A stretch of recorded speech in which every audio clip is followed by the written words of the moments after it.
you should be able to feel the relay kick on.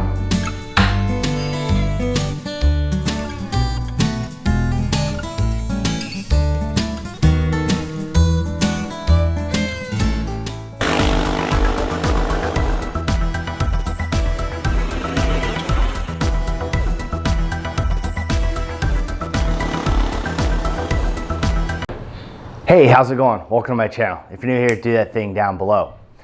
Now, in this video, we are going to talk about adding heated grips to your motorcycle, but more importantly, doing it with a power relay. Now, there's plenty of videos out there on how to add the Oxford heated grips to your motorcycle, and these are set up so that it will sense voltage and turn off automatically. But if these aren't the grips you want to go with and you want to go with something else, it might be important to add a power relay. If you're like me, I know I would forget to turn off my heated grips and overnight my battery would be dead, so that's why I'm doing this. Now, I found a waterproof Automotive Relay. It has a really high capacity. I think it's 30 amps over the contacts, which is more than enough for this. I think the most I will need is about 5 amps. I found it on Amazon. I just went with it. I couldn't find anything else with smaller form factor. I think there's ways of getting these in a smaller form factor from some of the other motorcycle distributors, but this was $5 for this relay, and I decided I'm just gonna go ahead and stick with it. Now, I don't have fancy equipment to set up and draw like a CAD drawing or some sort of circuit design. I hand drew my circuit.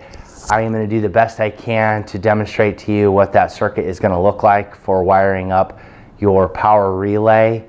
So bear with me on that.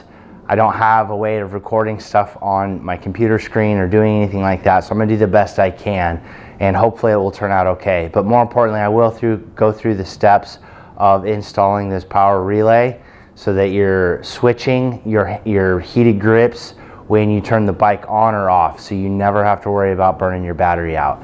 And if that is something that interests you and you are concerned about burning your battery out like I am, but still want to have warm hands, stick around. We'll go through all the steps, primarily focusing on putting the power relay on the bike. We're going to start with the wiring diagram. Here I have the hand-drawn wiring diagram with the way that I'm going to wire it in. If you don't understand why you want to use a relay, it is so that your power can be turned on and off to the grips based on the ignition source or some sort of source that comes on when you turn the bike, and power is put on everything so that you're not wiring directly to the battery down here. Now, that's what I don't want to do, is I don't want to wire directly to the battery. So the way I'm doing this is on the KTM, I have an ignition trigger that I'm going to use to trigger my 12-volt relay. I'm going to wire the coil into the ignition source that I have so that it triggers on and off when I switch the key. Now, I'm doing things a little bit differently. I think most people traditionally expect that your relay is going to be powered on the positive side of the battery, but I'm actually going to trigger the ground side because this has a really nice wiring harness with a fuse, and the controller goes in. I didn't really want to cut this side of it or this side of the wiring harness. I'm just going to wire it off the negative, and then I'm switching. When I switch this, it'll drop the ground in, which will power this entire circuit. I find this to be a little bit simpler than trying to cut and splice things in. It'll just go directly into the relay. With this wiring diagram, I have the relay laid out. The relay that I have is a 5-pin. So it has a normally open and normally closed terminal. We are going to use the normally open. If you're not familiar with that terminology, normally open means that the relay in its off stage, when the coil here is not picked up, this contact here is going to be open. If you use the normally closed one, which I don't have shown here, when the relay is in its off stage, this would be closed, meaning that circuit would be live. So what we want is when this coil picks up, we want this circuit to close. With the relay that I'm using, I've labeled the colors here. So we've got white as the ignition source, black as the ignition ground for the relay, for powering the relay, And then we have the red side here, which is one side of the contact terminal, and blue being the other side of the contact terminal. Now I've just dropped the grips in here with the controller and the fuse and the battery terminal here. Now the most important part of what we're going to do is this section here. So as we walk through this, I will reference the colors of the relays that I'm using and what we're going to do. So what we're going to start off doing is we're going to wire this relay into the ignition switch of the bike, and then we'll test and make sure that the relay is picking up and that this is closing that contact.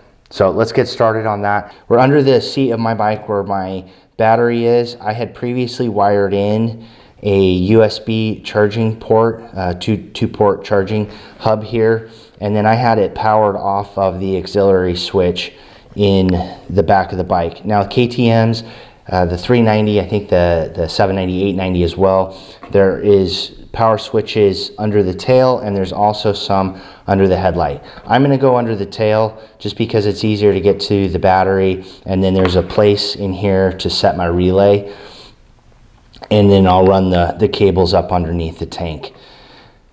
If you have a bike that doesn't have some sort of power switch, you can use the tail light, the running light, as a way to power your relay, of seeing that there is that ignition on. And if you have a CAN bus system, it's going to be a little bit different. They've got little power packs, power modules that you have to hook into the CAN bus so that you see when it comes on or off. That's totally different system. This is very, very basic, just wiring it off the battery with a quick switch. So I'm not going to go through doing any setup using an alternative switching mechanism. This is just to show you what you need to do, because I already have this auxiliary port here. I'm just going to wire into that and we'll get the relay working. So what my next steps are going to be, this already has a fused input. I'm going to continue using this fused input for my relay. What we're going to do now is get that relay wired in parallel with this charging hub so that we can turn the relay coil on and off as we turn the switch. I disconnected the power lead going into my USB, because what I'm going to do is I'm going to splice into the hot side and also the negative side of this lead here. So we're just going to cut that, and everything is powered off here. I'm going to go ahead and disconnect this just in case, and we'll get a meter out and look at it if we need to later. But we'll cut this, give myself enough lead length, and then I want to strip that.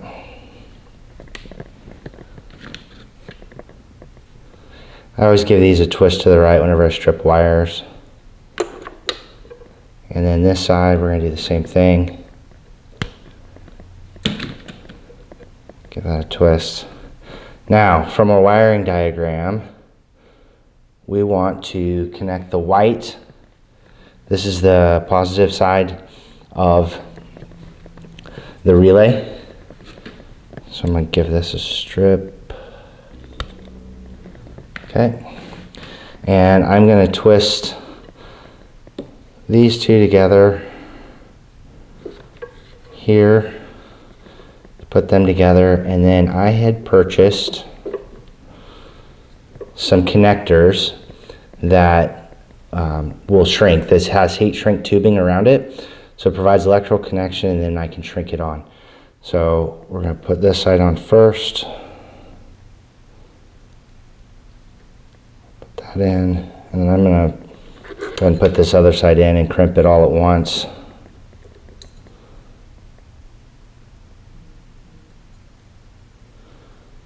Okay, and there's two sides to this, so I'm going to crimp both sides.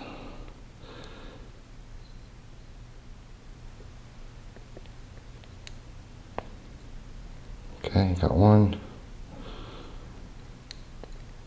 got the other. Alright, I'm going to give it a tug. Okay, it's not coming out. Should have electrical connection. Now, this is the part that I recommend you don't do this too close to your bike. If you have a heat shrink gun, use that. I do not. So some of you are gonna cringe. All right, I've lifted this up off the bike, and now I'm just going to apply some heat.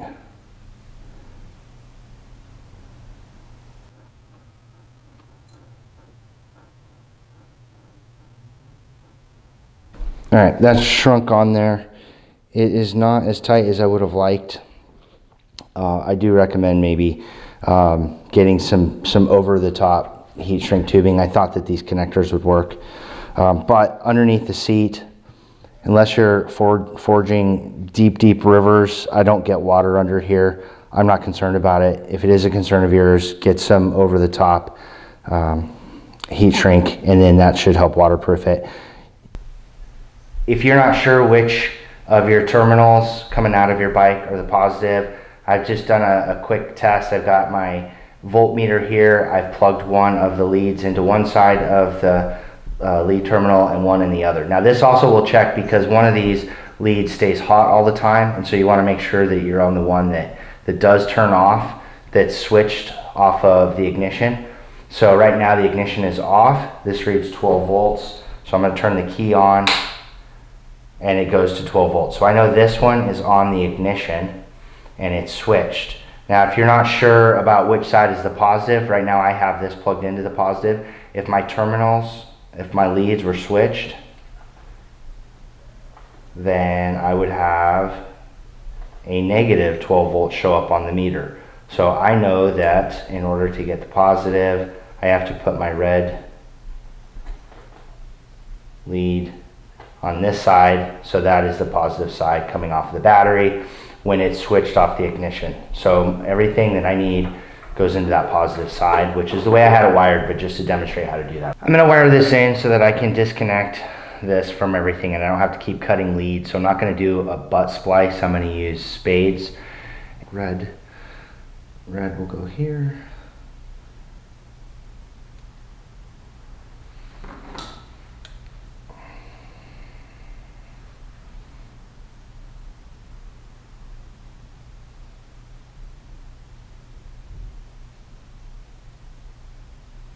Okay.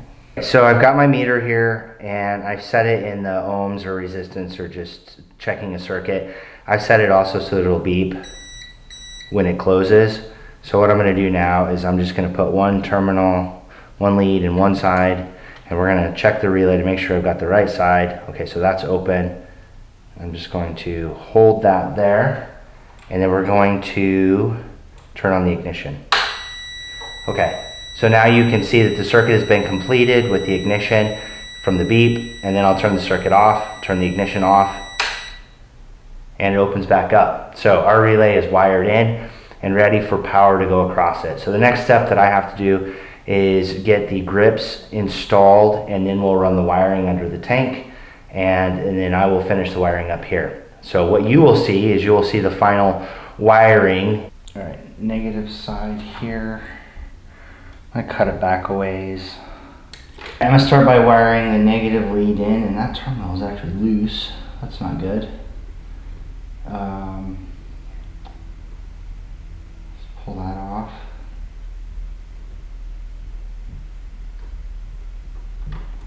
Okay. We'll screw that back in, and I'm not gonna plug the relay in until after I have the positive terminal on. Let's get that tightened up. So positive terminal is wired to the positive side of the battery. I have the negative terminal on but not connected yet. So the next thing I need to do is connect it to the relay. I have a negative here. And push that in. Make sure it has a good connection. And the other side, push this in. Make sure it has a good connection. Now I think if I were to do this better, I may put the connectors look a little exposed. I don't typically get water in here, but I'm probably put a little bit of electrical tape around this just on this connection. But I still know that at any point in time I can pull these apart and bypass the relay if I need to. But importantly, I've got the relay in here so that I never have to worry about turning the grips off. So I'm gonna go ahead and we'll switch that on and show how I can't power up the grips now, and then with the switch in the on position, I can power the grips up. The bike is not running. You can see that the display is not on and nothing happens power wise here. And then if I turn the power on, you're gonna see a little blip.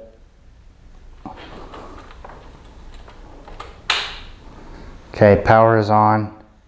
Now I can select the different levels. The most important thing we're doing is we're working with the relay. Everything is wired up, the grips do work. Now when I turn this off, power to my controller goes off.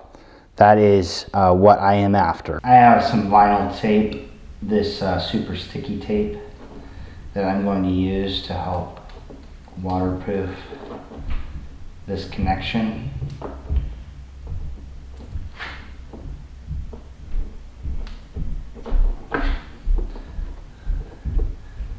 So if you're looking for some just easy ways of doing it and you don't want to put heat shrink on everything,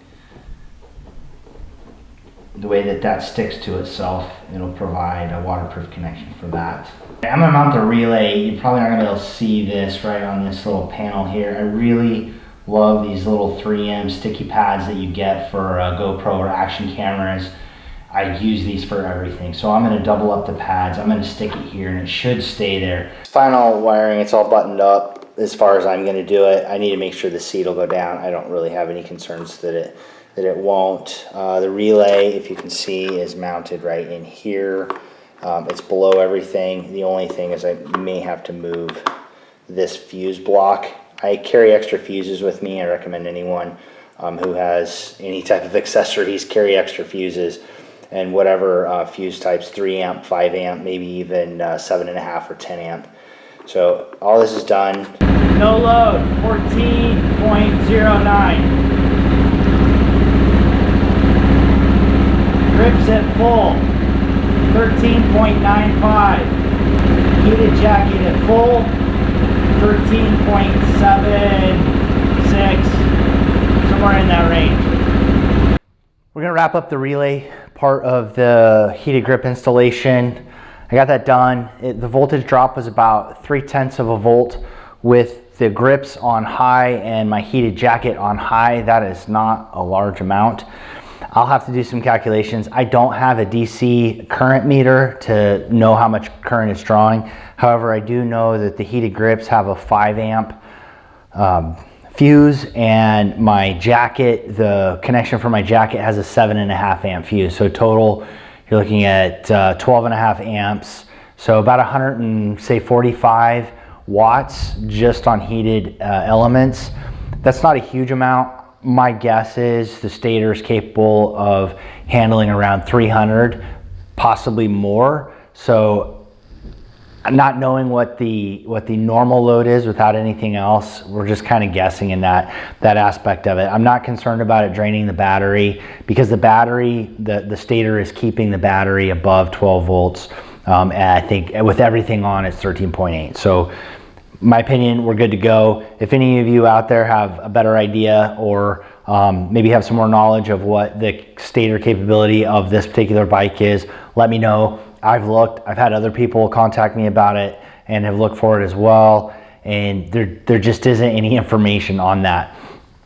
But looking at the voltage drop, I think we're good. This ended up being a much longer video than I expected, but I knew the wiring part of it was going to take some time.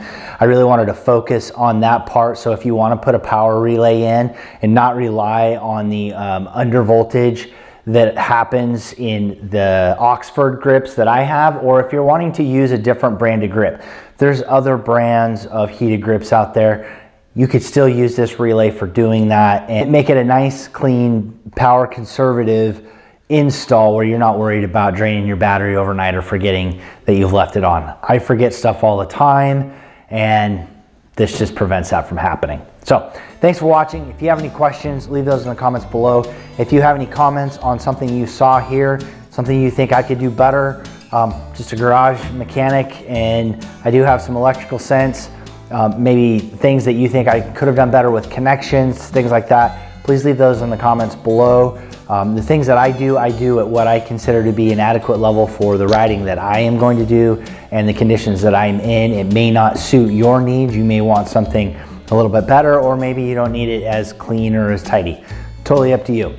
So anyway, thanks for watching. Get out, do some riding, ride safe, and I will see you out there.